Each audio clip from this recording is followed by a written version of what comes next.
Yeah, there's a lot of exciting things. I think if we think about the gene therapy space broadly, I'd say a couple things to me that are quite exciting. One is there aren't many approved gene therapies today. I think there's just 2 or 3.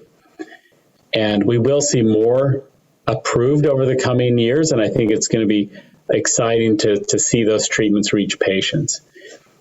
I think where we need to focus are a couple areas. One, the gene therapies we're doing today don't appear to have long-lasting durability.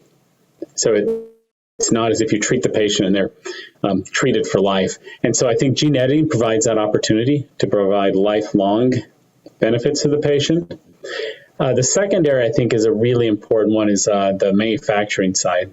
The cost and efficiency of manufacturing AAV today is very, very high, and it's a very inefficient process. And so I think there's a lot of people focusing on improving that approach for patients and to get those costs down so they can actually be commercially successful therapeutics.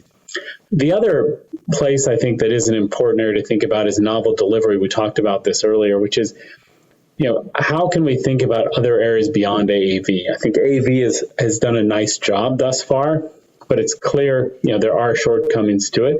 And there's a lot of interesting discoveries going on now around synthetic or nanoparticle-based delivery approaches, which I think are going to be very exciting and should provide, again, additional tools that we can target more parts of the body, different cell types, and hopefully provide more therapeutics for patients.